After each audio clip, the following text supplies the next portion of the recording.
Another glorious summer morning at the circuit Marco Simoncelli at Misano on the Adriatic coast of Italy. We had a cracking first race as the sun went down. Stunning sunsets last night and great racing. And Max Wearing and Loris Spinelli took their 5th win in a row, which equals a record for consecutive wins set by Patrick Kujala back in 2015. If they can manage a victory today, they're starting from 5th on the grid, then they will have the new record of 6 wins in a row. Right, track temperature 26 and a bit degrees, nearly 29 degrees air temperature, and it's rising all the time. The humidity, though, fortunately, is lower than it was yesterday, so a little bit more bearable, but it's bright, it's colourful, it's loud, and it's the Lamborghini Super Trofeo Europe, always an exciting series. But I must say, that record of 5 wins in a row for the Dutchman Max Wearing and Loris Spinelli, an Italian racing on home ground, that is super strong. But pole for this morning's race goes to the 32 car, also from Benaldi Motorsport, with Martin Kodric on board,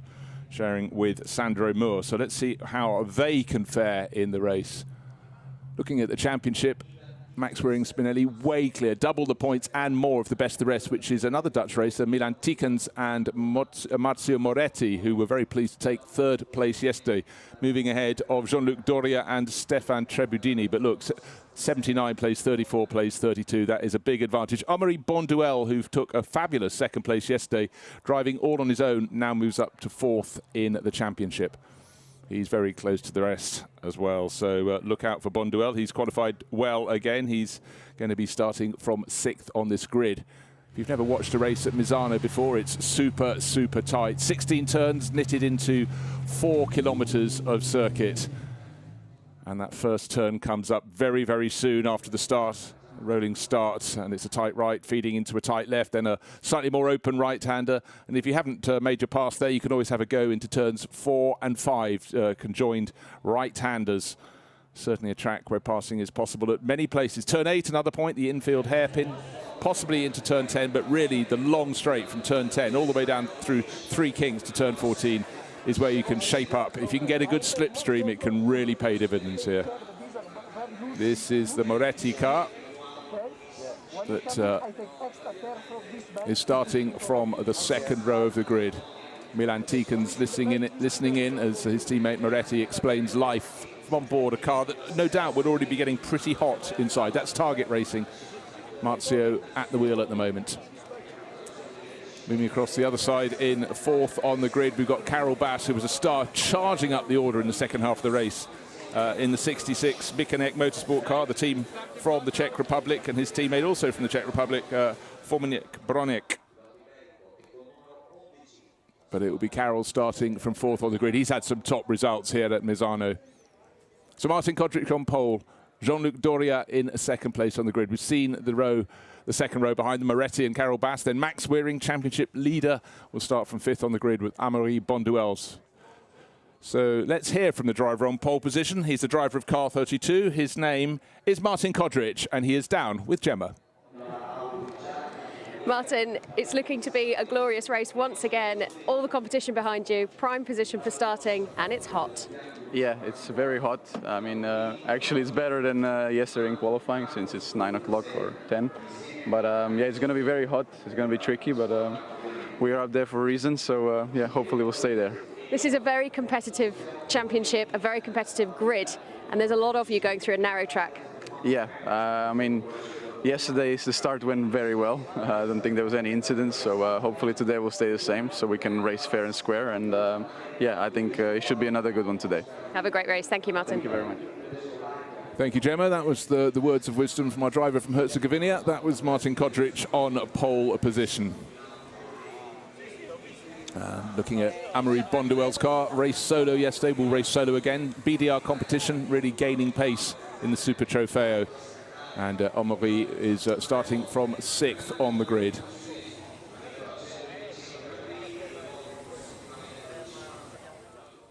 Packed grid of cars. Yesterday we had 35 cars going out to play, so very busy, maybe 34 actually. But again, this is the view from turn 16, the final corner of the 16-turn lap, but the grid is very compressed. Well, let's go down to a driver who got onto the podium yesterday. His name is Milan Tikens. His car is starting in the hands of Marzio Moretti from third on the grid. He's with Gemma. Milan, you'll be taking over for the second part of the stint. Car starting here on the second row. Yeah, we hope that today the car is a little bit better for us. Yesterday we struggled a lot with the car, the balance was not right. We misjudged the situation, and now we hope we are on the right path to fight and hopefully go for the win. Have you managed to make any laps really before you've made the changes? No, this is the first time we drive, so we will find out in the first stint, and then we will know more. If the speed is there, then we can fight for the win. Otherwise, we have to see what we can do. Fingers crossed. Have a great race. Thank you. So Milan Tikens, good result, third place yesterday, starting third today, but looking for better, looking for a win, of course. But so far this season for Target Racing, 2 retirements in the opening round, 2 second places at Paul Ricard, and a third place here. Karol Bass, how many times have I watched him perform miracles, near miracles, the tall Polish driver here at Misano in the Lamborghini Super Trofeo. He is starting from fourth in the grid. Go through that little rigmarole of tightening the belts just a little bit more on board the cockpit. Just sitting, waiting, drivers keeping their doors open as much as they can, even at this time in the morning as we come up to 9:20. The temperature is high and it's rising all the time. Yesterday, of course, well, let's go. We've seen Karol Bass. Why not have an interview with him? We're going to go down and speak to the pole. Sitting on board his car, Gemma has caught up with him. Karol, we're used to seeing you up the front in this championship, and yesterday was no exception. A phenomenal race. Set to do it again? Yeah, I hope so. Yesterday we didn't figure out to make a good qualifying. I mean, I missed one lap. So we won the Pro-Am race yesterday. It was fantastic to be back also on this track and in Super Trofeo. Anyway, we will keep pushing. Absolutely. Have a great race. Thank you, Karol. Good luck. Enjoy.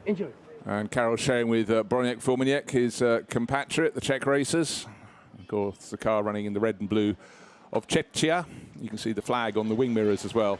Now, Vincenzo Sospiri Racing, white with the blue and yellow flashes, always seems to be at the front end of the field. And today, there is the car starting second. Jean-Luc Doria, who's had a really good season so far, staring with Stepan Trebudini. Second place. And unfortunately, they didn't match those Imola results at Paul Ricard, 13th in a retirement, but getting back into the swing of things here yesterday, and featuring strongly to finish fourth overall. So the pace is here on the home circuit, not so far from Vincenzo's base in Forlì, halfway between here and Bologna.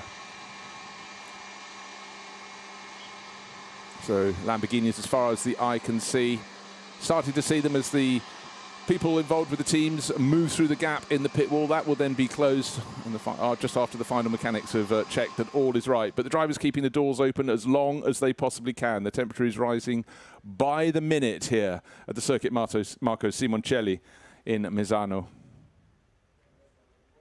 These cars make the most phenomenal sound. Even through the walls of the commentary box, you can hear them popping and banging. That's really part of the feel and the thrill of this championship. And spectators standing on the roof of the pit building and filling the grandstands. A lot of them just seeking the shade, but they get some fantastic viewing here at this 16-turn twister on the Adriatic coast.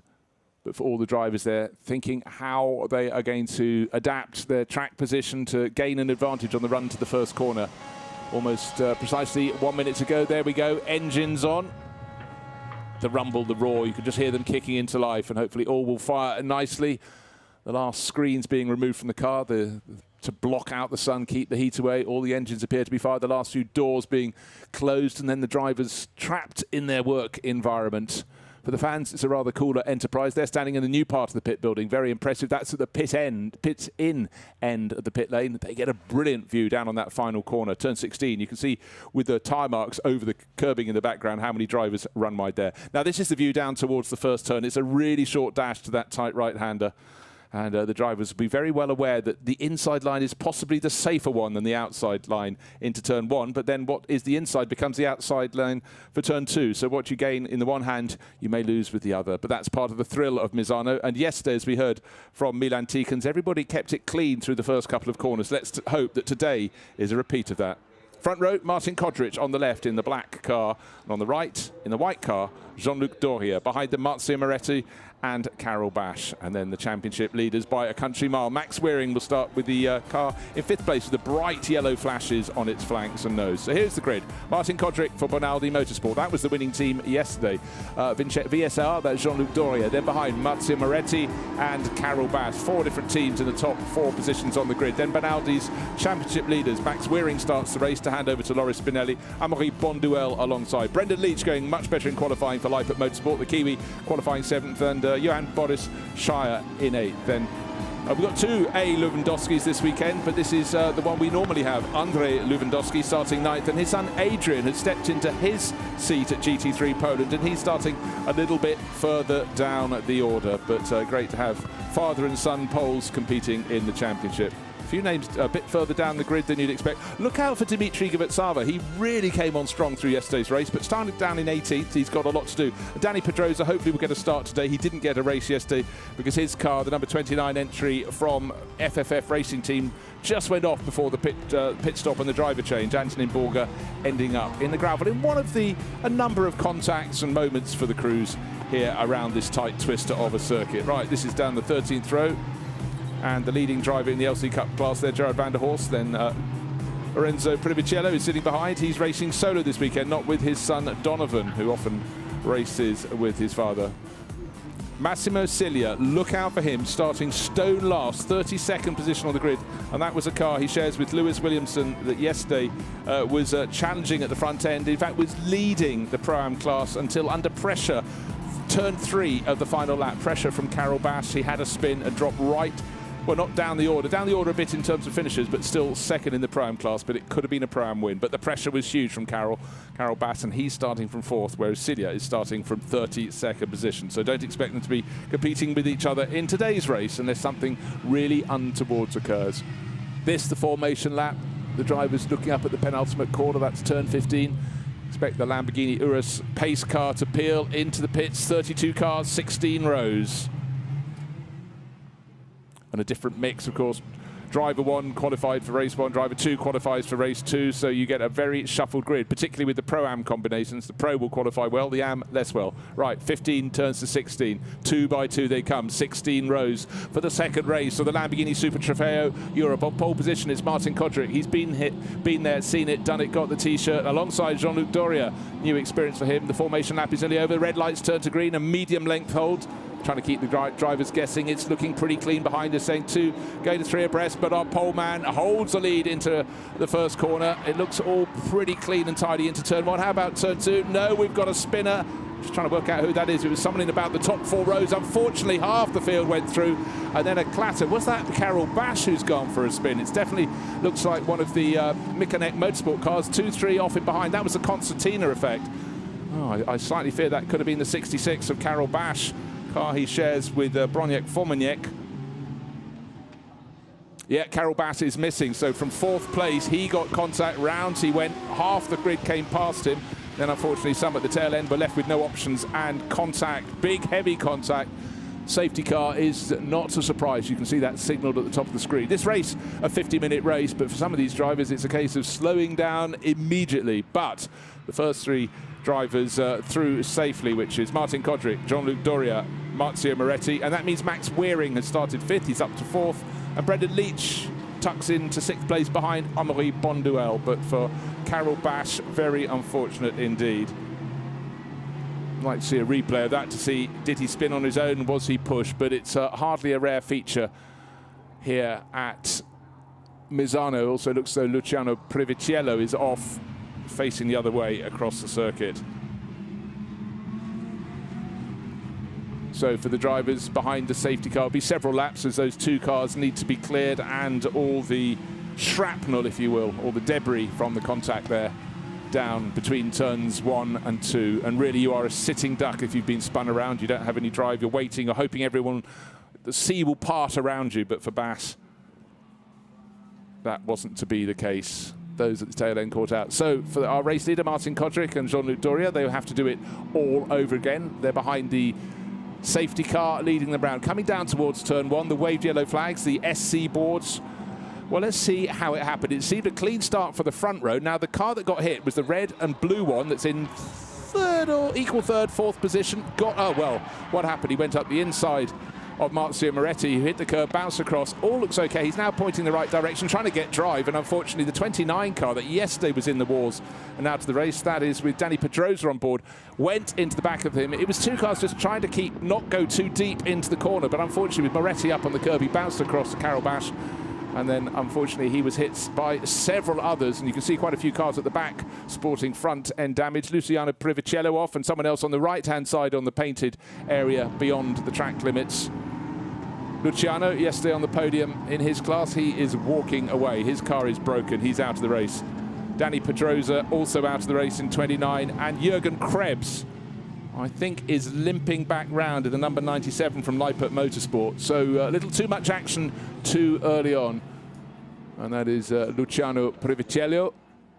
But up front, let's count them round. Poleman, Martin Kodrick, Jean-Luc Doria. Third place is Amaury Bonduel, so he's actually gained 3 positions. Brendan Leach has moved up from 7th to 4th. Marzio Moretti, who started 3rd and had that contact in the middle on the apex of turn 1 with Karel Bass, down to 5th. Johan Boris Shire 6th, Max Weering down to 7th. Why has Weering dropped back? Because he had moved up from 5th to 4th with that contact at the first turn. Has he got a problem? Hasn't dived for the pit, so maybe just before the safety car board was put out, he was passed, perhaps up at turns 4 and 5.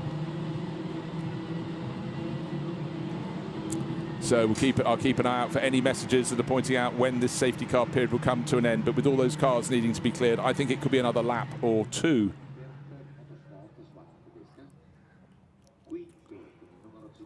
So, safety car triggered before the cars had even got halfway around the opening lap of the race after that contact. Martin Kodrick, best place to start here, of course, is the front row. Pole position is the best. He made it a very good start, and Jean-Luc Doria immediately realised, tuck him behind, I'm fine. I'm just in front of the 2 starters on the second row. But unfortunately, they came together, and one survived, which is Marzio Moretti, who's dropped out. Moretti's dropped down to 5th place overall, but for Karel Bash, out of the race. Car 61, Max Weering, lost a bit of ground. He was starting 5th. You might have thought he'd have gained a position with one of the cars in front of him going out, but he's lost 2 places. So he's down in 7th. He's got a lot to do. There he is, the bright Bonaldi liveried car. Acid yellow over black and red. Car 61, 5 wins in a row, equaling the series record set in 2015 by that perennial winner, Patrick Kujala. Another lap behind the safety car. The lights still are flashing on the roof, just looking to see how much debris is still on the circuit and how much will be swept up. The corner they're going into, the first turn, it was the scene of the crime. They've shifted a couple of the cars. It looks like they've managed to get the track brushed as well. Just checking. Marshall's still there. The safety vehicles, the tow trucks moving away. The flatbed trucks have taken the cars. So I would think perhaps at the end of this lap, all will be revealed. We should be able to go racing again. So effectively 4 cars involved in the contact, with people like Jürgen Krebs from right at the back of the grid just left with nowhere to go with the cars spinning in front of them. And likewise, Dani Pedrosa just found his windscreen filled with the view of the stationary Karel Bash. And Luciano Privicello also caught out from the tail of the grid. 50 minutes race, 6 minutes have expired.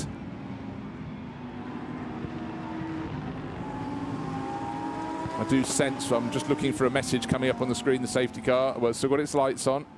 Down to turn 8 it goes. They don't have to extinguish the lights until really the second half of the lap. So maybe when he gets onto the back straight that leaves from turn 10, goes through 3 kinks before it gets to the end of the straight. I know, an anomaly, but it's the equivalent of a straight. Martin Kodrick leading the way for Bonaldi Motorsport. They took victory in yesterday's race. So his teammate Sandro Moore will be very happy looking on from the pit lane. But what he really wants, he knows that this car has got pace. He wants the safety car to pull away. And indeed, his teammate, Martin Kodrick, to pull away from the rest, to build an advantage. I sense, yeah, the safety car's starting to press on a bit now. And for all the drivers behind, their job is to stay as close as they possibly can, not to lose too much. So the gap we're seeing now, that should not be happening. Drivers should be fully aware they need to be on the tail of the car in front. So very frustrating. You cannot overtake a car ahead of you until you clear the safety car period. So if the car in front of you is going unnecessarily slowly, you're losing out accordingly. You know, you should be under a second margin to everybody in front of you, but some around the middle order have let it stretch a little more than that.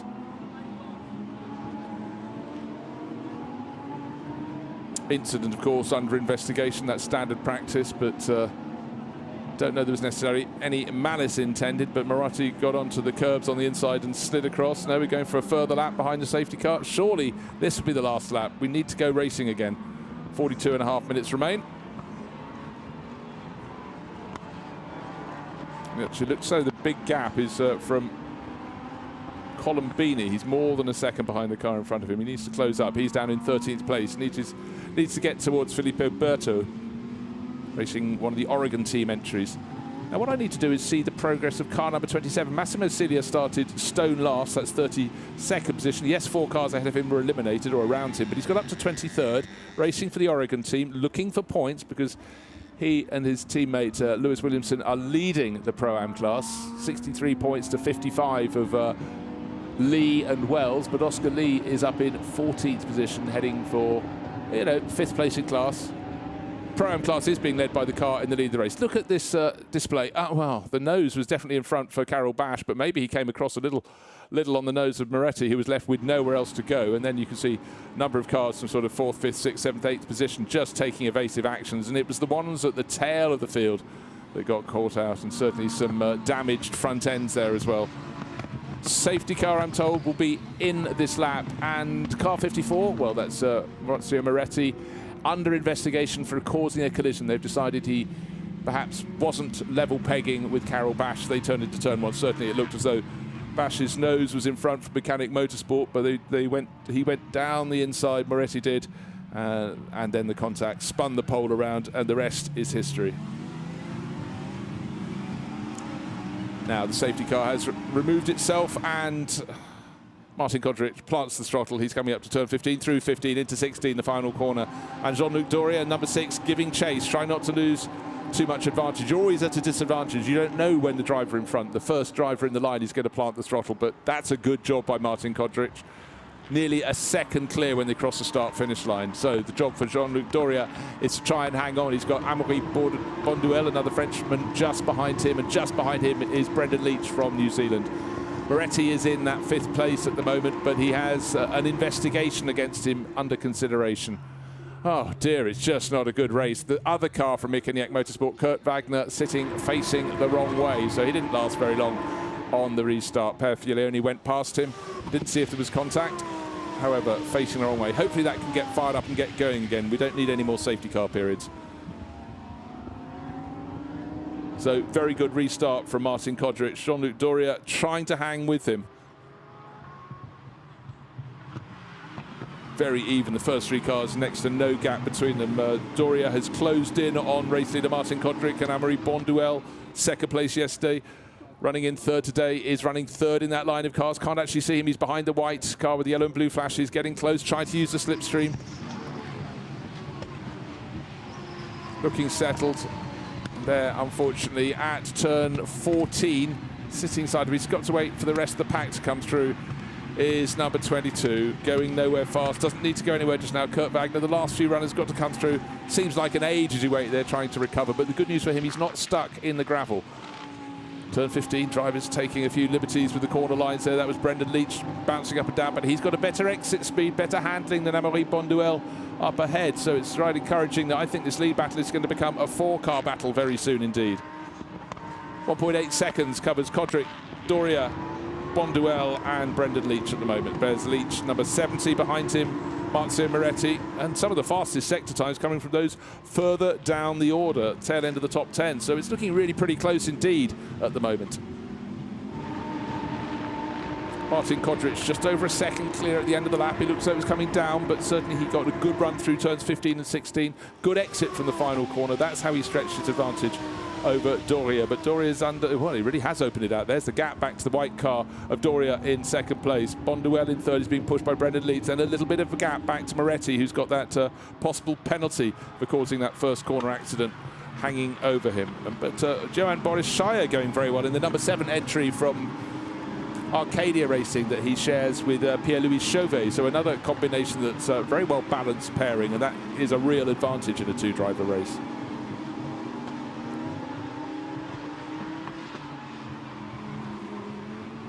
So car number 22, it waited and rejoined. So Kurt Wagner an entire lap down. Frustrating for him, but at least he's back in the race.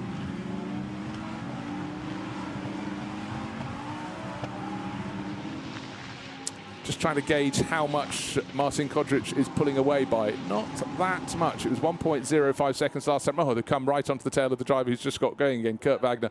Wagner staying on the left-hand side of the track from our point of view. And the gap between first and second comes down to 2/3 of a second. So the second half of the lap, very good indeed from Jean-Luc Doria. In fact, he set the fastest lap of the race, 3/10 of a second faster than the race leader. This is encouraging. Amaury Bonduelle trying to hang on. The first 4 have made the break now. Brendan Leach in 4th place for Lightfoot. Then a bit of a gap back to Matsu Moretti. But where's Max Wearing? He's down in 7th place. This is yesterday's winning crew. Certainly Loris Spinelli is the absolute star in that car. He'll be taking over. But in this race, Moretti started 5th. Sorry, not Moretti, I beg your pardon. Max Wearing started 5th, and he's lost ground. Lost out on that opening lap when the sort-out happened just in front of him. He should have gained a position and be running in 4th, but instead he's down in 7th place, just 4/10 of a second down on the number 7, Johan Boris Shire. Expect to fight back.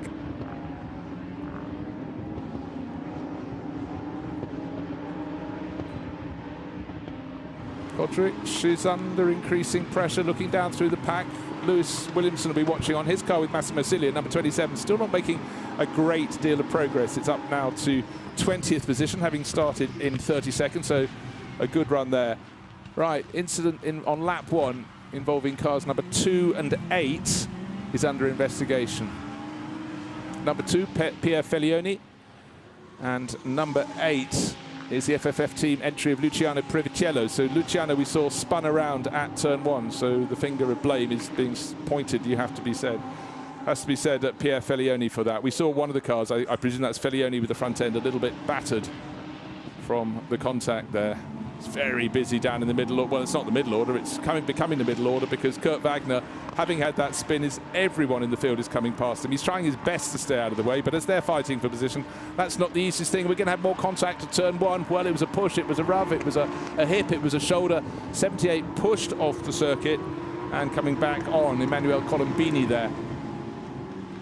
Fight just outside the top 10. I think that was probably fighting with number 44 that didn't get to finish the race yesterday. Magnus Gustafsson was waiting in the pit lane to take over, but his car got battered and took forever to come back to the pits on a punctured tyre. But today the Norwegian getting a race and actually really having a race. Not taking no for an answer, that's for sure. Down to turn 8 they go. He's in the black car, the Norwegian on the outside, and the white car up the inside is the Italian Emmanuel Colombini. Holds on for now. This is classic Super Trofeo racing. Doesn't matter if it's at the front of the field or at the back. Unfortunately, I think that's the number 2 car going for a spin. That's Pierre Felioni, already under investigation for contact that... Oh, it's a 77 car, I beg your pardon. So that was Alfredo Hernandez Ortega, the Mexican racer. Let's take a look, cutting the inside line, getting busy. Sometimes when you run a little bit wide, it leads to... Oh, it is the number 2 car, I was right to start with. So around it goes. So that was Pierre Felioni, and he gets going. You can see the amount of gravel that's pulled onto the track by people who run wide at turn 7. At the front of the race, though, Martin Kodric not stretching away. It's very close. It's actually... Oh, no, last lap it's actually increased. I'm looking at the battle a little bit further back. I got confused by the VSR car in white and blue. Jean-Luc Doria is 1.7 seconds down in 2nd place. Amaury Bonduelle, 1/3 of a second further back. But some great scraps down the order. Oh, getting very, very busy indeed between Gustafsson and Colombini. But Gustafsson has got ahead. Not yet in the top 10. We're talking 11th, 12th, 13th, 14th, 15th in this battle. Fastest lap of the race is no longer in the hands of Jean-Luc Doria. Martin Kodric most recently has gone into the 1:33s. That makes him the fastest driver. That is why he's pulling clear the front of the race. This is a fantastic scrap between Colombini and Gustafsson, and the cars behind are thinking, hey, we can get on this. You've got Filippo Berto in the Oregon team car with a pink nose trying to get in on the action, but certainly neither of these drivers is taking no for an answer, and now it's advantage back to Gustafsson as eventually Colombini finds his way back onto the black stuff coming out of turn 8. Turn 9, not too much of a corner. It's all about setting the car up for turn 10 to perhaps get a good exit from this, and it wasn't such a good exit for Colombini. The front of his car washed away. He needs to be right under the rear wing of Gustafsson to have a chance. He's not far behind as they go down the back straight. Maybe, yeah, he's just about close enough to get a bit of a toe through the first kink. That's turn 11. Turn 12, there's another kink. He goes through there as well. Not close enough to make a challenge through 13 into 14. Heavily onto the brakes, these two corners very close together. But he covers off the inside line. There is no gap there. Now, how hard can they accelerate out of 14? It's looking neat and tidy, but certainly this battle is closing up as they fight. Those behind are catching them, are closing in. And it's really tough. They're not in the top 10, but they're having, well, they're doing what they came here to do. They are racing at Misano. And at the front of the field, it's now starting to settle down in favour of Martin Kodric. Best part of 2 seconds clear now, starting to stretch his legs. Still no response from Max Wearing, still down in 7th place. So the possibility of becoming the record holders by winning 6 races in a row may not be going to Max Wearing and Loris Spinelli, but let's not count our chickens left yet. We've still got more than half an hour remaining in this 50-minute race.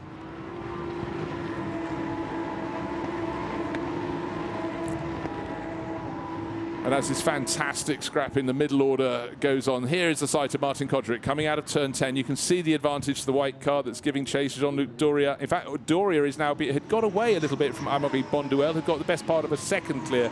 But Bonduelle is fighting back. Well, he was in the first part of the circuit, second third of the lap. He lost ground again. So it's seesawing a little bit. But I sense what was a 4-car battle is still a 4-car battle, but instead of them being covered by 1.5 seconds, 1.8 seconds, it's now 4 seconds back to Brendan Leach in 4th place.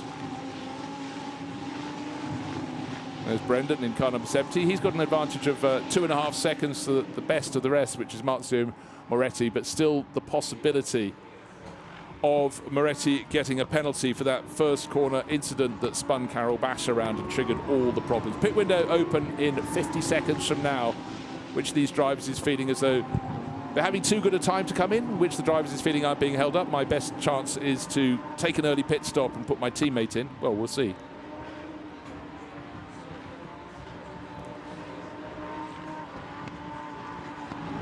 Handful of drivers setting their best laps are those having that fabulous scrap just outside the top 10. Gustafsson, Colombini, Berto, all just banging in their best laps of the race. Not in the top 10, but don't forget this championship is run in 4 classes. You've got the Pros, the Pro-Ams, the AMs, and the LC, the Lamborghini Cup.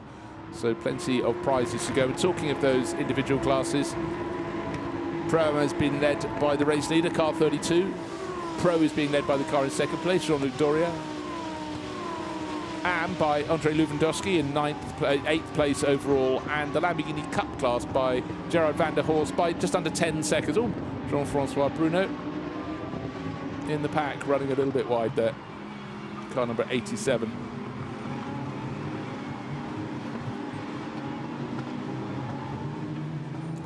Pit window open, first pit visitor, possibly very wise, possibly at the back of the pack. Car number 12 diving into the pit lane, and that is an entry from Boutsen Racing, and Daniel Vashchinsky is handing over to Regis Rego de Sebes, French racer for Boutsen. And the advantage for them is they come in while the pit lane is nice and empty. Also in there is Alfredo Hernandez Ortega. He doesn't change over to another driver, he does all 50 minutes himself. And Max Wearing, that was the important pit visitor, came in as soon as he could. He's fallen to 7th place, having started from 5th, but Loris Spinelli being put in at the earliest possible moment. Maybe he'll get a handle on the car that Max just couldn't find this morning and pick his way up the pit lane.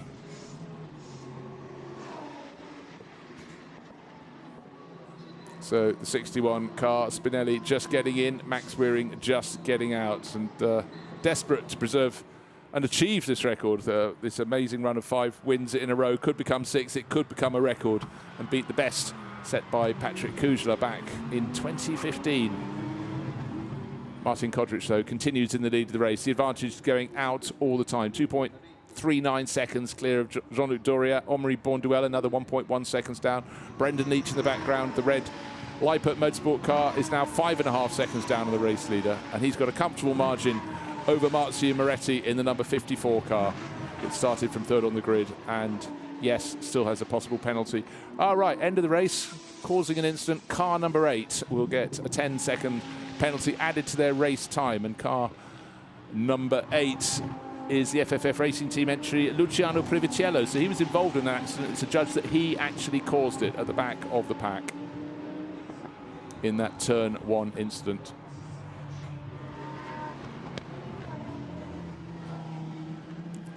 Plenty of pit visitors. Massimo Cilia just handing over to Lewis Williamson, so expect the Scot to be the Flying Scot and gain progress. We might get that to certainly the top half of the field, having started 32nd and last, but as you can see, suddenly the pit lane a busy place. But for the front runners, they're not coming in as yet. They're going to wait as long as they possibly can.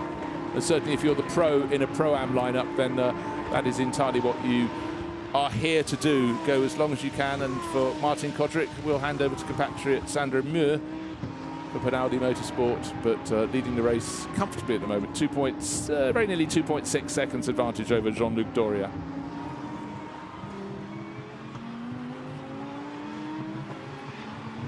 Pretty much all the people in the second half of the field have made their pit stops, but the big exception was Loris Spinelli taking over the 61 car from 7th place after Max Wearing lost a bit of ground at the start. Safety car came out, and he suddenly, instead of being 3rd or 4th in the race, was down in 7th. He then got stuck behind Johan Boris Shire in the number 7 entry and decided, yeah, I'll just come in as soon as I can. Let's see if that was a wise move. I sense it most definitely was.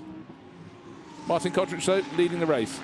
Another car from Benaldi, largely in a black livery, but with every lap he gains a little bit more time at the front of the field.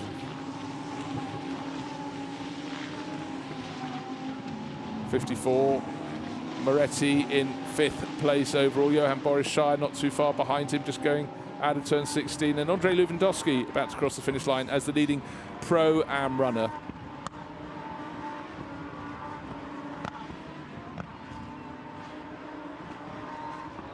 Of course, the field becoming slightly confused. The pit window's still open for another just under 6 minutes, but some of the people who made the early pit stops now back in the mix with the others. They're a lap down, they're in the battle, but when the cars that haven't made their pit stop do make their pit visit, then of course the order will straighten up all over again. Martin Kodrick continues to lead the race, 2.8 seconds to the good. Checking the tyre pressures on those Pirelli P0s, certainly not having to work as hard on the rubber as they did yesterday when the heat was much, much higher at the end of the day, when the heat from a full day of sunshine just kept burning into the circuit. Lewis Williamson already looks very busy. I think he's jumped a few. That early pit stop from Massimo Cilia. But he's a lap down on the car behind him because Gustafsson, number 44, Magnus Gustafsson, still out there, having enjoyed a really useful run up to 9th place overall. But for 32, Martin Kodrick, another lap, another trying to gain a bit of an advantage on the car behind him. In fact, if anything, Jean-Luc Doria is just pegging back a few tenths here or there. And Doria, though, that's Bonduelle from 3rd place, diving into the pit lane. So Kodrick and Doria, 1st and 2nd, continue for another lap. They've got 14 laps on the board, but Amaury Bonduelle from 3rd place decide, okay, right, that's it. But he's one of the drivers who is racing solo. So he's just going to come in, serve the mandatory minimum pit stop time, and then go back out onto the circuit. Oh, we've had a spinner. The evidence is there. Now, was that the Gustafsson car? Let's take a look. If it's 44, it was. Oh, it's number 2 again. So the drivers on that car really having a bit of a grim time.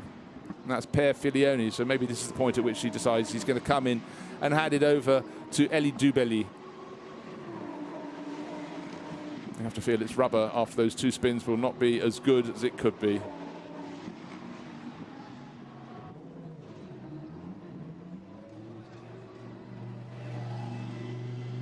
Pit stops, they always seem so incredibly long. Minimum pit stop time, though, so check all the tyre pressures. You've got time to do that, and that is Amaury Bonduelle, who came in from 3rd place. So it's Martin Kodrick from Jean-Luc Doria, Brendan Leach and Marzio Moretti, Johan Boris Shire. They are the top 5 runners. Oh, still about 10 have yet to make a pit visit, though. Pit window still open for 3.5 minutes. Car 77, possible speeding violation in the pit lane. That was Jose Hernandez Ortega, the Mexican driver, who was one of the first cars into the pit lane. That's one of those really unfortunate things, and the damage done is far worse than getting a couple of corners wrong on the circuit. In terms of time it adds to your pit stop if you get given a drive-through penalty. Still Martin Kodric running around at the front of the field ahead of the number 6 from Jean-Luc Doria, the white car that's just going into turn 1. Then Brendan Leach in behind one of the Benaldi cars. I would suggest that's Loris Spinelli. Best part of a lap down though, but you know what? Loris Spinelli is immediately up to speed in the number 61. Let's take a look at the replay. There's Pierre Figlioni showing the side, the front, the back, the side of his Boutsen Racing number 2. Running in the AM class. In fact, he's fallen down the AM class, not too surprisingly, with those rotations. And we've got the unusual situation of a father and son combination, driving different cars, running 2nd and 3rd in the AM class. Andrei Lewandowski fittingly ahead of son Adrian, who's just having his first race in the championship this weekend. 6th and 11th overall, have yet to make their pit stops. Of course, that will then shunt them down the order. Martin Kodric will have to come in at the end of this lap. One would suggest if he goes any further, then it's going to be trouble. He'd exceed the time. The pit window would have closed, but the team will be communicating. Someone at the background of the shot really kicking out the dust out of turn 10, just dropping a wheel into the gravel for a heart-in-mouth moment, but looks like he regained the circuit. Sandro Moore will have his helmet on. You want to put it on as late as possible before you get in the car. It's a hot day at Misano. I can't stress that enough. And in he comes from the race lead. Martin Kodric, exemplary job. 2.3 seconds to good at the start of this lap over Jean-Luc Doria. They very much matched their pace around that lap. In fact, I think he gained a couple of tenths of a second. Doria waiting for his name to go green on the screen, and likewise Brendan Leach, because there isn't enough time to go round another time to get to pit in before the pit window closes if they go for a further lap. Leach comes in as well. Moretti will do likewise, and of course when they've made their pit stops we'll see exactly how it all knits together. But you have to think the number 32 entry from Benaldi Motorsport will be in the lead of the race, providing all they need to do on the car is done. And Martin Kodric came out of that car as though he was fired from an ejector seat to make space for Sandro Moore. Always the team manager with the stopwatch to check the minimum time is achieved, because anyone who gets from pit in to pit out under the minimum time during the pit stop will pick up a penalty. Driver under investigation for safety car procedure. A couple of them, 22 and 31. 22 is the Mikinet Motorsport car of Kurt Wagner, who had the spin, and 31 is Francois Grimm, who races solo for Boutsen Racing. So they might have piqued the ire of the race director and the stewards. And also another problem for 31, speed in the pit lane under investigation for Francois Grimm.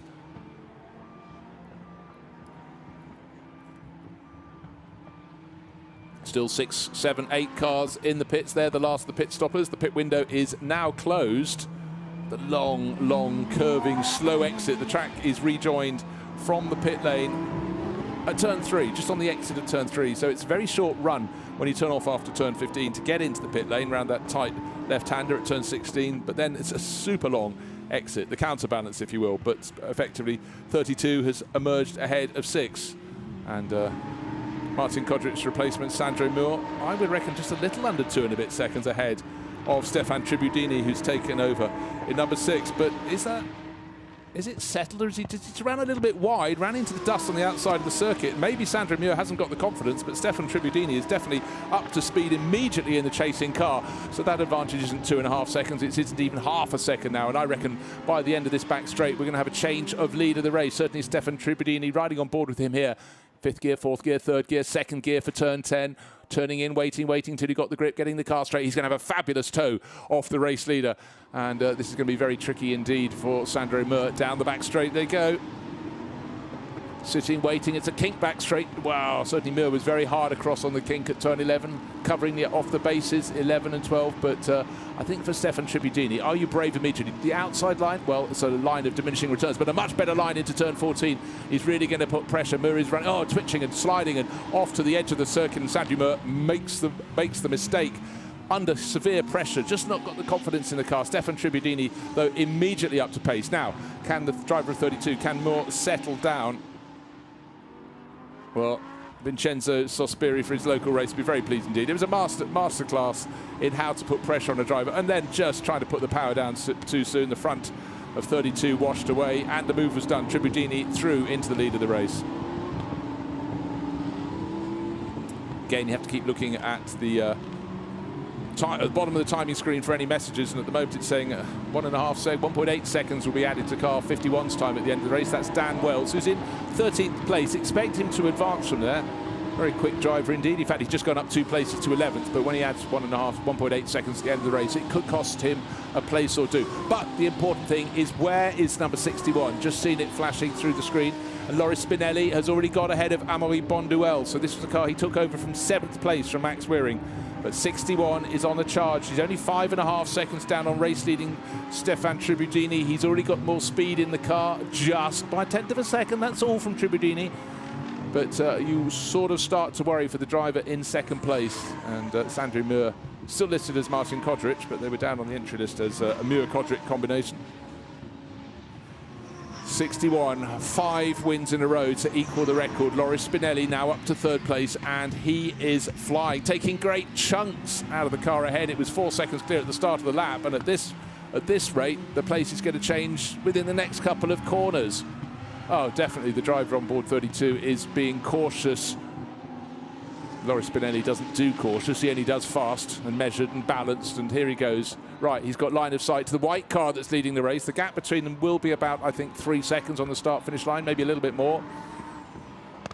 Waiting for confirmation, 4.3 seconds, but that is going to come down quickly. And now going to be another change for position, because Amaury Bonduelle in 28 is looking to pass Sandro Muir. That car not looking comfortable. In fact, lost 5, even 6 seconds to Loris Spinelli last time around. No wonder it was passed so easily. Holding on for now, slightly delaying Amaury Bonduelle, but the driver of 28 will certainly be past Muir very soon indeed. Just got to pick his moment and make sure there is no mistake from the car in front. He'll then immediately dive past. Into the kink at turn 7 go the pair. Already car 61, Loris Spinelli, now up to 2nd place, pulling way clear. Oh, he's almost halved the gap to the race-leading Stefan Tribudini. I sense that Tribudini was slightly blocked and is being slightly blocked even more through turns 9 and 10. Still not passing the blue car in front of him. Oh, getting a bit of a toe off it down the back straight. In fact, this could be the right moment to... No, he's not going to be passed before they get to turn 11. Has he been seen through the kink? Wasn't confident enough and wasn't quite close enough to make a dive, to make a move. And I can see that Amaury Bonduelle has moved ahead of Sandro Muir. Timing screen has now confirmed that is Sandro, so the team has flicked the switch. Car number 4, pit stop under investigation. That's Claude Gosselin, who's just dropping down the order to 17th, so there could be more problems for him when a penalty may be applied. Oh, working the traffic far better than Stefan Tribudini. Both got delayed, but the question was who got delayed more. Steph said it was the race leader, Stefan Tribudini. 4.3 seconds clear at the start of the lap. Start of the next lap, more than halved. 2 seconds flat, or 2.001 seconds. One car between them, one of the Michelin Motorsport entries. Of course, it's not the number 66 that was eliminated, their front-running car. Carol Bass eliminated between turns 1 and 2 on the opening lap, but it's car 22 with Kurt Wagner still aboard. Ooh, chopping across the nose of the chasing Loris Spinelli. Right, 14.5 minutes remaining. Can Spinelli get clear line of sight to the race leader? Yes, he can. Had to really fight rather hard. Oh dear, 89 has gone for a spin. Was it a push? Was it a shove? But Manuel Bejarano at the side of the circuit at the exit of turn 14. Let's have a look. Was it a push? Was it a shove? Well, it was one or the other, and there is... No, it was actually all on his own. Just got a little bit too close in the battle, and around he went. Just behind Gabriele Rindoni with Kerong Lee very close to him behind. He avoided it, but that horrible moment, not just spinning, but when you know you've got no more traction, you're in the gravel trap. Let's hope that could be removed without a safety car, because I want to see a straight, pure battle between Stefan Tribudini and Loris Spinelli. So yellow flags down at turn 14 when that car has spun. But Spinelli, first sector, he gained a tiny bit on race leader Tribudini. Second sector, Tribudini took it back. So it's even Stevens with a gap of just over 2 seconds, maybe just under 2 seconds. Through turn 15, through turn 16, onto the start-finish straight. We've got 13.5 minutes remaining. The gap, I think, maybe just under 2 seconds.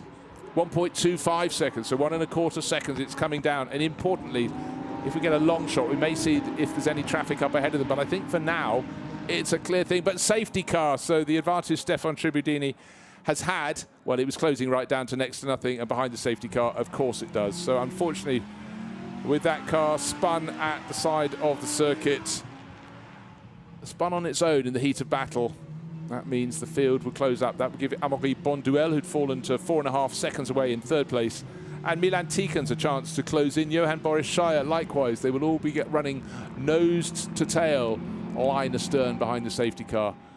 There will be a few interlopers, a few lap drivers. That's not what the chasers want, but certainly the first 2-3 positions are in clear air. Yeah, Milan Tikans in fourth place. He's got a couple of cars between him and third place, Amaury Bonduelle. So when the safety car withdraws after this car is pulled out of the gravel trap, that's car 89, Manuel Bejarano. Once his car is withdrawn, then it will be a straight run to the finish. So just seeing Pro-Am leader Gerhard Watzinger. No, he's in second place in car class behind Sandro Muir, but I think well, let's take a look and see as the screen is adjusting, because that 32 car leading the Pro-Am has been tumbling down the order since it came out just in the lead of the race and was deposed very, very quickly by number 6, Stefan Tribudini. Vincenzo Sospiri Racing leading the AM class. Andrei Lewandowski moved across from his regular drive at GT3 Poland to let young son Adrian have a go in that seat. He moved to Vincenzo Sospiri Racing, and 8th overall and leading the AM class is his reward. Gerhard van der Horst in 20th place overall is leading the Lamborghini Cup, the LC class that he won yesterday as well.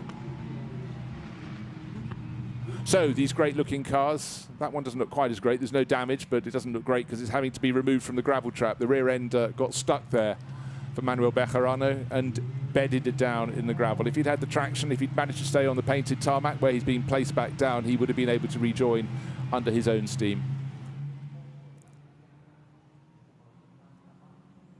So one sense is one further lap behind the safety car.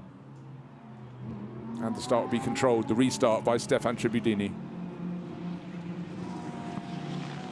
So, first, second and third, Stefan Tribudini, Loris Spinelli, Amaury Bonduelle. Fourth place, but a couple of cars between him and third place is Milan Tikans. Still the safety car leading the field around, getting down to just 10 minutes late. Good to see that Manuel Bejarano, his car back on terra firma, back on the hard stuff, has been able to rejoin the race. He should, unless he feels like a check-up in the pits. It was a simple spin. I think he'll just come around that final corner and try and join the back of this line. The responsibility of all the drivers in this trade to get close to the car in front. So when we get to the restart, they don't squander time, don't give it away.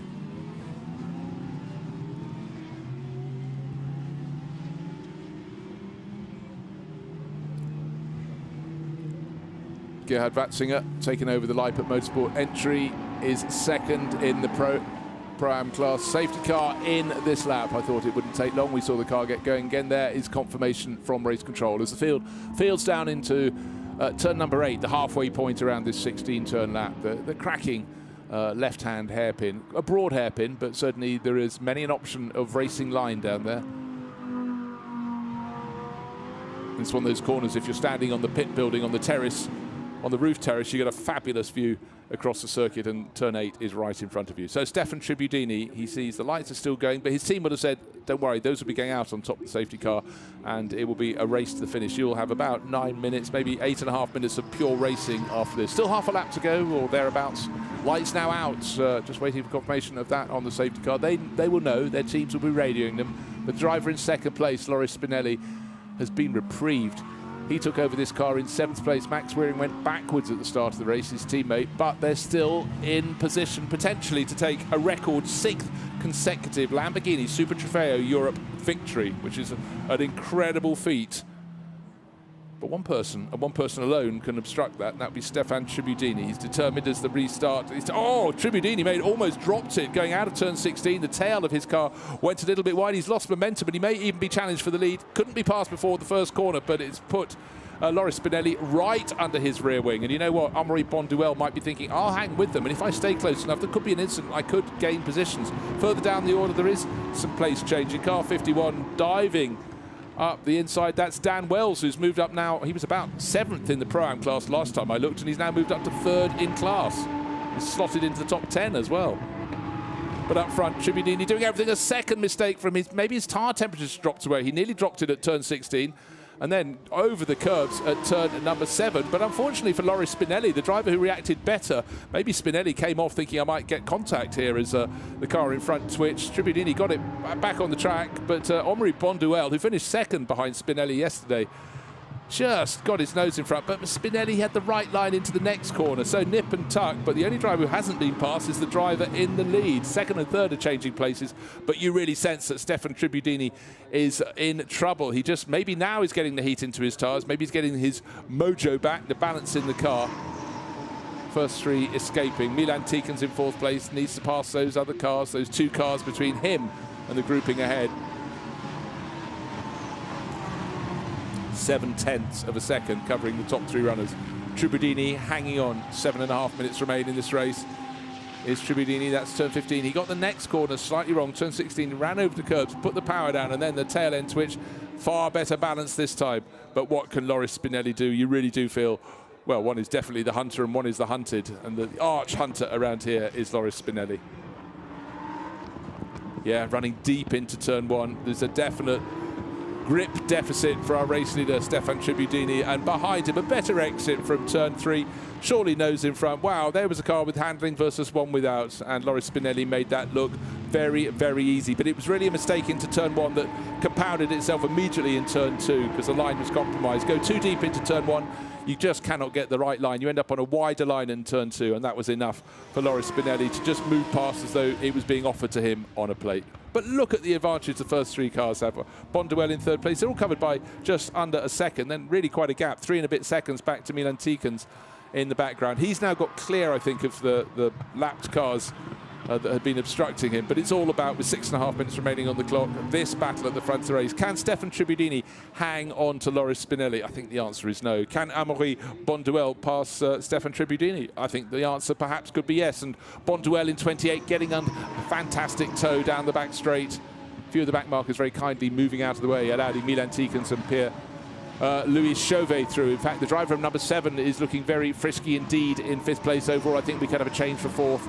Very seen indeed. Dan Wells has now worked himself up from 7th in class to 3rd and now into the lead in the class with fellow Brit Lewis Williamson giving chase. 51 ahead of 27. That's a cracking battle. 6th and 7th in overall and leading the Pro-Am class. Oh, Loris Spinelli wants in front. Pulls clear, a second and a bit advantage, I think, 1.6 seconds advantage. Omri Bonduelle is now looking at Stefan Tribudini. Can Tribudini hang on at least to 2nd place?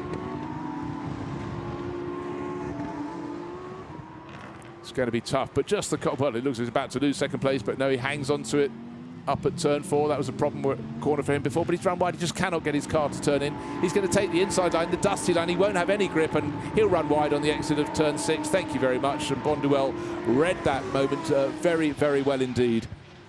So 3rd becomes 2nd, and in the case of Stefan Tribudini, not long ago he was 1st. Now he's back to 3rd, and the clock is counting down. Under 5 minutes remain, and we've got more contact. Unfortunately, 2 cars involved. And I'm thinking that could be the car that ran so well for Zonzini and Colombini off on one side. The CrowdStrike entry number 70, started by, that's Gerard Watzinger, the American racer, sharing with Brendan Leach, the Kiwi, but there's been contact down there. And with the Lippert car, number 70, sitting stationary in the middle track, all is not good. We could have another safety car period. Let's wait and see. It hasn't been triggered yet, but more cars off at other points on the circuit. So 4 cars off in the space of just literally 1 lap since the restart. That was clearly an accident on the exit of turn number 8, and one of them has got going again, but suddenly craziness has fallen over the circuit.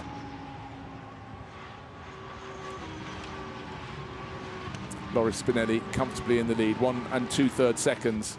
Yellow flags, safety car, so the field will bunch up again, but for Loris Spinelli, he will be able to control the restart. But will there be a restart? Will the safety car be out to the end of this race? We're under 4 minutes till the checkered flag needs to be drawn. So maybe the order will remain as it is, with Loris Spinelli from Amaury Bonduelle, Stefan Tribudini. And in fact, there was a change since the previous restart. Pierre Louis Chauvet was looking very busy in number 7, and he got past Milan Tikans, so 4th place now for the number 7 entry from Arcadia Racing. Dan Wells leading the Pro-Am class. He's now up to 6th place overall, just behind Milan Tikans. with Lewis Williamson just behind him.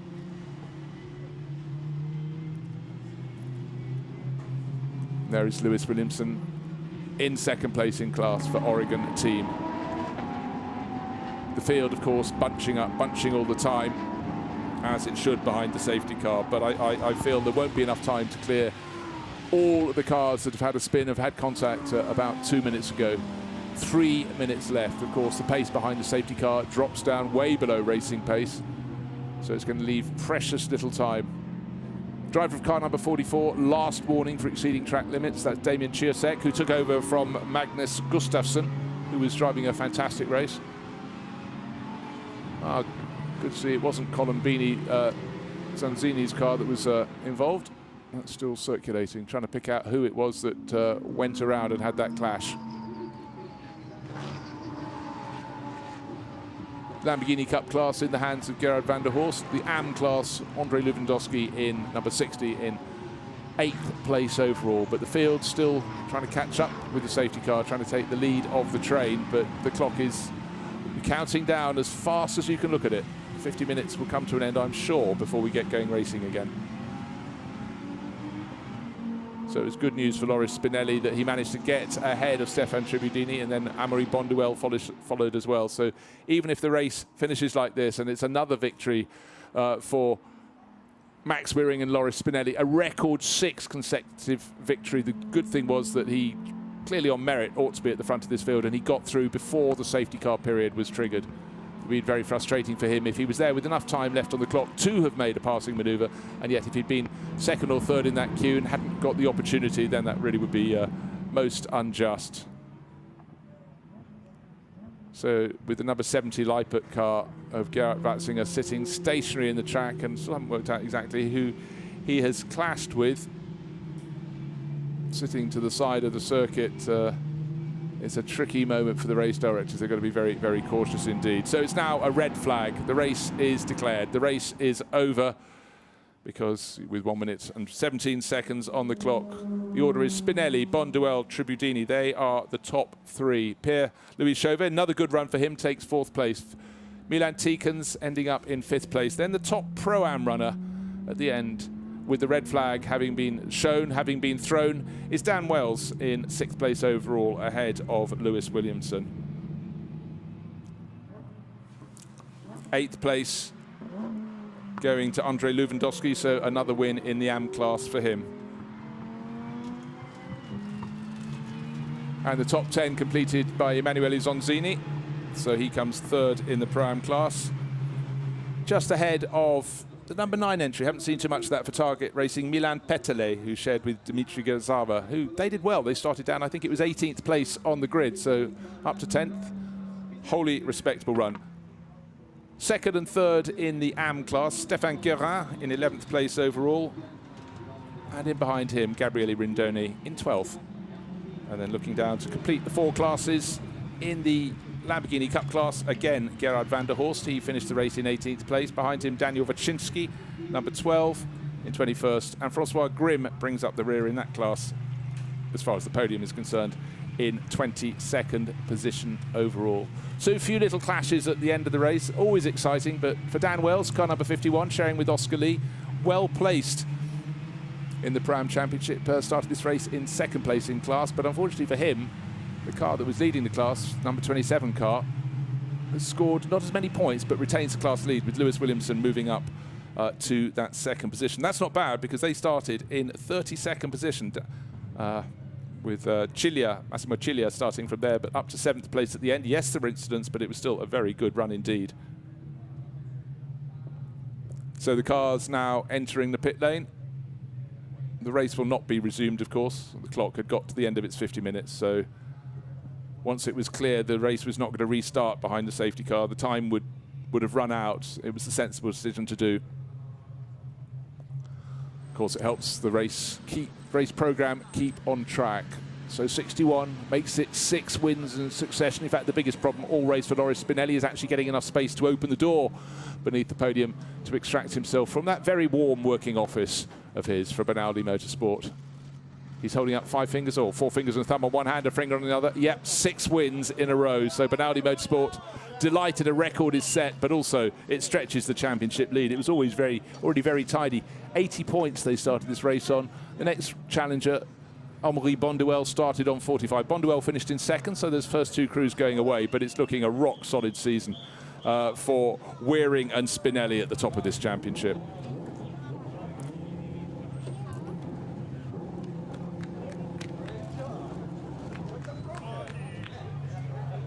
Smiles all around. You can see the photographers and people down the pit lane having to wear helmets to keep themselves safe in the pit lane.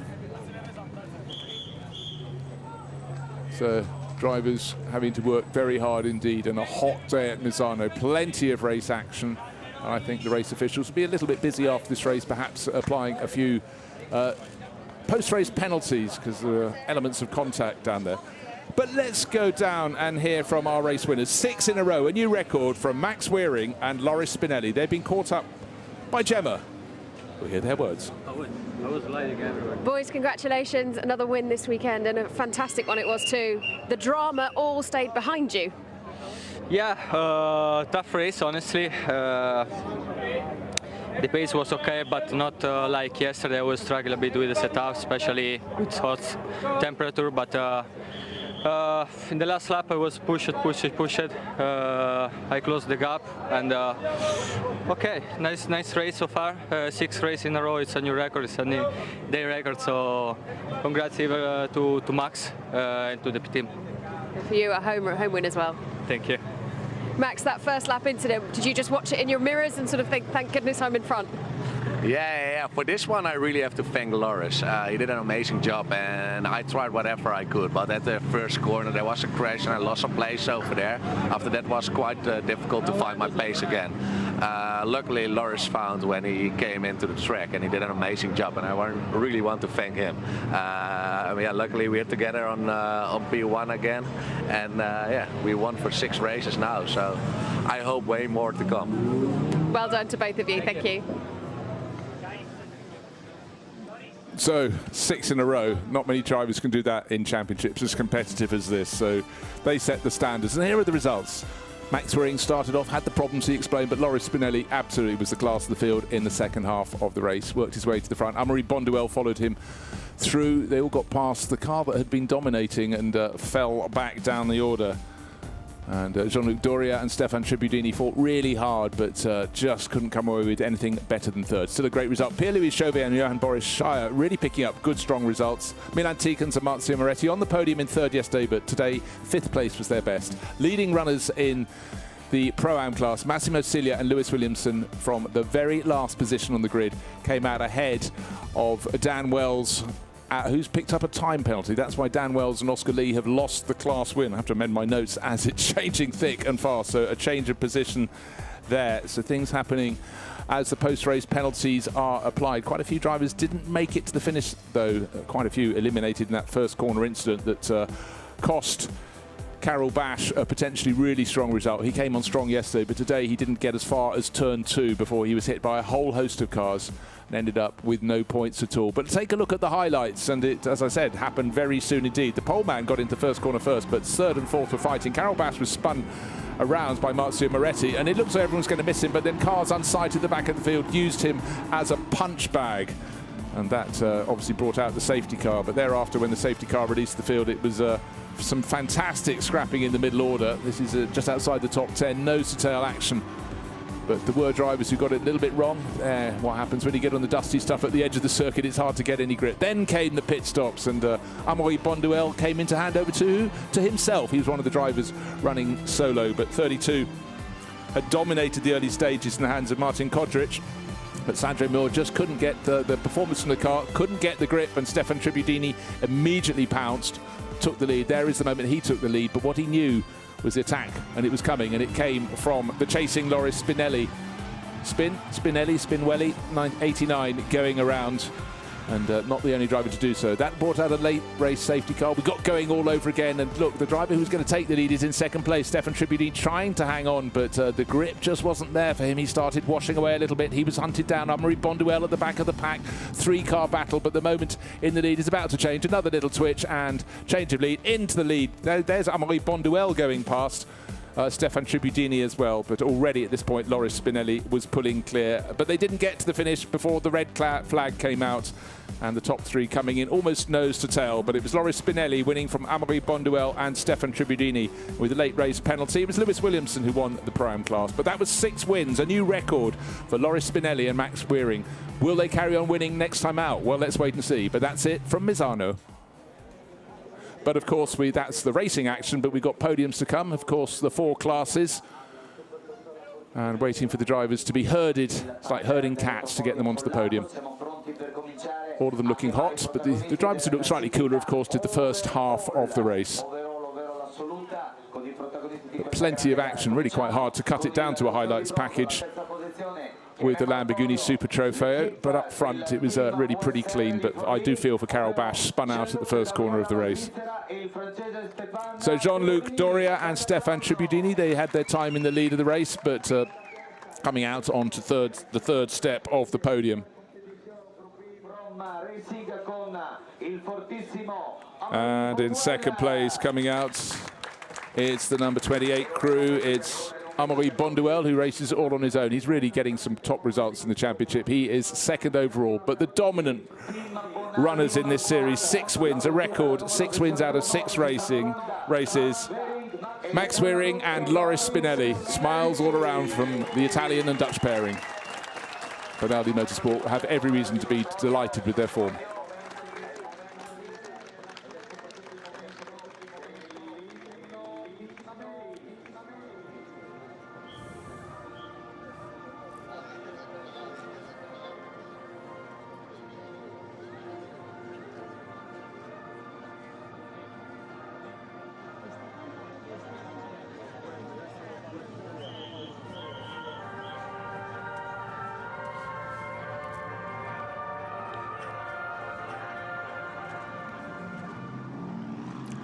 So as the Italian national anthem fades away, victory for Audi Motorsport, for Loris Spinelli, the Italian racer on home ground, and for Max Weering. And between them, they have just scored victory in 6 races in a row, a brand new record for the Lamborghini Super Trofeo Europe. Will they give anyone else a go next time out? Well, we'll have to wait and see for that. But for now, the trophy presentation from Maurizio Reggiani, who was busy yesterday, busy today, the Vice President of the Motorsport Automobili Lamborghini. Photographers down below getting their shots. For Amaury Bonduelle, what an impressive young Frenchman. He races solo. That's tiring in these temperatures, but second place yesterday, second place today. But for Max Weering, who accepts his trophy, and for Loris Spinelli, the excellent Loris Spinelli, another winner's trophy for him here at Misano. 6 trophies, 6 winning trophies in their 2022 campaign.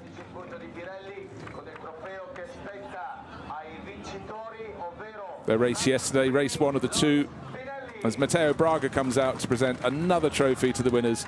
Yesterday we ended in the late evening, a stunning sunset over the circuit Marco Simoncelli. Today they can go and enjoy a leisurely coffee and a lunch here at the circuit and watch the rest of a packed racing agenda. Fabulous meeting here, but it is very hot and the drivers will know they've been in the heat of the battle. And today they can actually afford to get their race overalls soaked with the champagne that never smells quite so nice on your suit. Yesterday they tried to keep them dry for today. And the only problem this race for Loris Spinelli is the fact he can no longer see, having had a squirt of the bubbly into the eyes. But another fantastic job, and look at their points advantage, more than double the advantage over Amaury Bonduelle. 94 plays 43. Jean-Luc Doria and Stefan Tribudini right in the hunt with 42 points. Milan Tikens, Marzio Moretti on 40, so they're still in that hunt for second place. And Lewis Williamson and Massimo Ciglia from the Pro-Am class actually sitting pretty in the overall as well. They're 5th overall, but no one surely can do anything about Weering and Spinelli. Even if they back it off and finish in 3rd, 4th, 5th, 6th positions in the remaining races, surely that advantage is enough in an exceptional season for the Audi Motorsport pairing.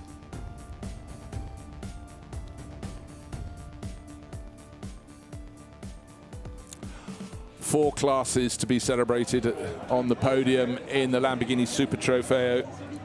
And the next grouping coming out should be the Pro-Am runners, and it seems a late race penalty has taken victory from the pair you can see in the middle, Oscar Lee and Dan Wells. They've been pushed back to second place. Some smiles from Colombini and Zonzini, the shorter Italian drivers. Well, one of them is from San Marino on the right-hand side of the screen. They'll be the first pair out. Delighted to do so well on home ground, both racing for San Marino. Emanuele and Emanuele, Colombini, and swapping positions.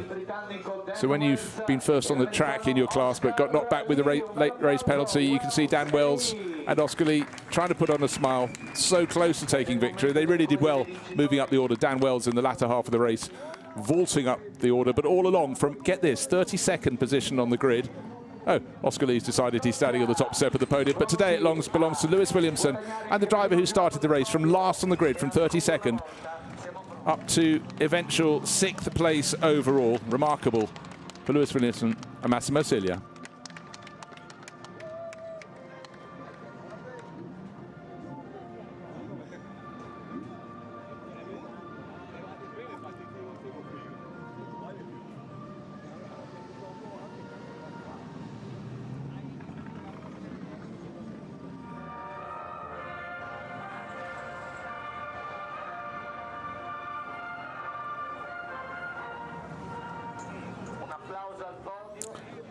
So the Marseillaise ringing out for the winning team, for Oregon team, and that's Lewis Williamson and Massimo Cilia, and they will get their trophies. But Christian Mastro, from marketing director from Lamborghini, out to present the third place trophies to Zonzini and Colombini. Second place to Wells on the left and Lee on the right.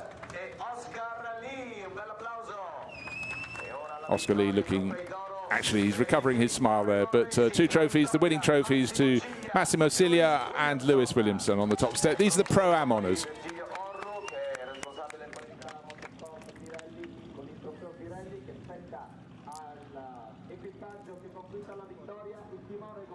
So Virgilio Oru, quality manager for Pirelli.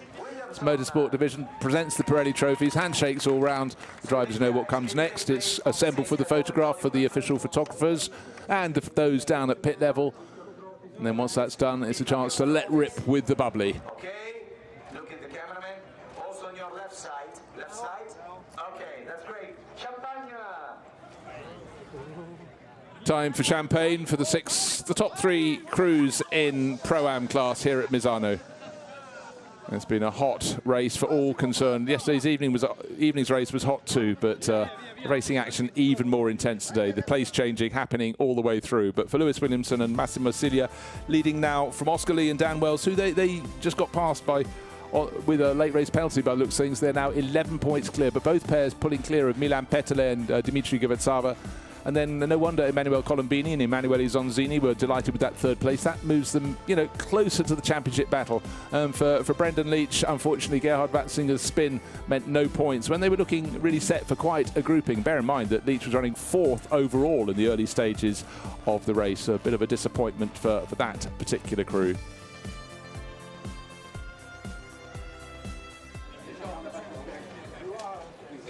I'm trying to work through the podiums now. It should be the turn of the AM podium. May not have time to cover the LC, the Lamborghini Cup, but a 10-second penalty was added to the number 21 crew,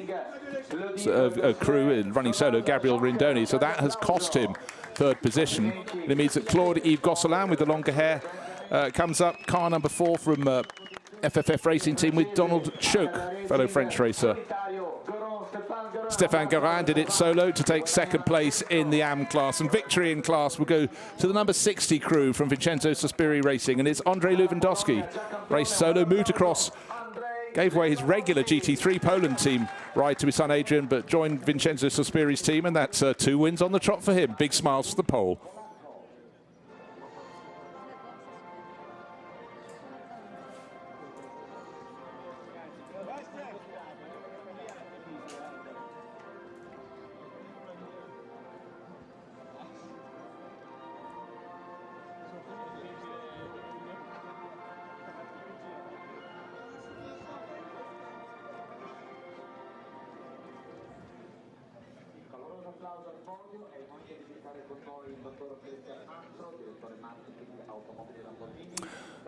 So waiting for the trophies to be presented to the AM Cup runners. Claude Gosselin's been around a very long time. He raced in Formula 3000 back in the day, but really does enjoy his Lamborghini racing. And in these later stages of his racing career, happy to be at the AM level. Stefan Guerra suitably happy with second place. And for Andrzej Lewandowski, drawing his breath, he's happy. Another win for him in the AM class, this time here at Misano. So it's been a hot, busy few days at the circuit. Marco Simoncelli at Misano. Today a little bit cooler. The early morning start certainly helping them. Matteo Braga, the racing activities manager, presents the winning trophy to Andrzej Lewandowski. So there have been winners and losers at Misano, but certainly for those who braved the heat. And for Andrzej Lewandowski, look, he's now pulled clear of Gabriele Rindoni to be 6 points clear in the AM Cup. So much to play for and so many smiles for the Lamborghini Super Trofeo Europe. That's it from us now here at Misano.